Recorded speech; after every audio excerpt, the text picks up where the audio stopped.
కర్నూలు జిల్లా మంత్రాలయం శ్రీ రాఘవేంద్ర స్వామి మఠానికి చెందిన వారు మరియు బయట వ్యక్తులు స్వామివారి శీఘ్ర దర్శనం చేయిస్తామని దళారులు మాయమాటలు చెప్పి 500, 1000 రూపాయలు, 2000 రూపాయలు వసూలు చేస్తున్నారు. శ్రీ రాఘవేంద్ర స్వామి దర్శనార్థం వచ్చిన భక్తులను మాటల్లోనే మోసం చేసి నిట్ట నిలువున ముంచేస్తున్నారు ఈ దళారులు. ఇక శీఘ్ర దర్శనానికి ఎవరూ డబ్బులు చెల్లించి మోసపోవద్దని శ్రీమఠం మేనేజర్ ఎస్కే శ్రీనివాసరావు తెలిపారు. శ్రీ రాఘవేంద్ర స్వామి మఠంలో విక్రయించే పరిమళ ప్రసాదం తరహాలోనే నకిలీ ప్రసాదం విక్రయాలు జరుగుతున్నాయని, పరిమళ ప్రసాదం కౌంటర్ల వద్ద మాత్రమే కొనుగోలు చేయాలని అధికారులు సూచించారు. ఇక నది వైపు ఉన్న 2 దుకాణాలలో నకిలీ ప్రసాదాలు అమ్ముతున్నట్లు గుర్తించి ఇద్దరిని అదుపులోకి తీసుకొని విచారించనున్నారు. రాఘవేంద్ర స్వాముల వారి యొక్క దర్శనానికి వచ్చేటువంటి అసంఖ్యాక భక్తాదులకు శ్రీమఠపు యాజమాన్యపరంగా ఒక విశేషమైనటువంటి సూచన మరియు విజ్ఞప్తి.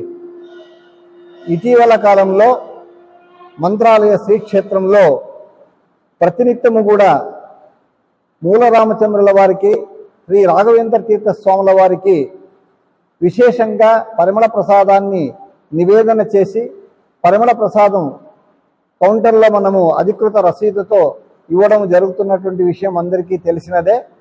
కానీ ఇటీవల కొంతమంది మోసపూరితంగా దుకాణదారులు పరిమళ ప్రసాదాన్ని పోలినటువంటి నకిలీ ప్రసాదాలను తయారు చేసి అంగళ్లలో అమ్ముతున్నటువంటి విషయం మా దృష్టికి వచ్చింది.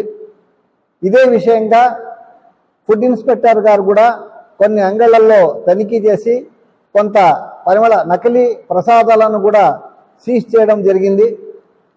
ఈ సందర్భంలో నేను ముఖ్యంగా అందరికీ చెప్పేది ఏంటంటే, అలాంటి మోసపూరితమైనటువంటి ఈ యొక్క మిస్క్రియంట్స్ ఎవరైతే ఉన్నారో వారి యొక్క మోసపూరితమైనటువంటి ప్రచారానికి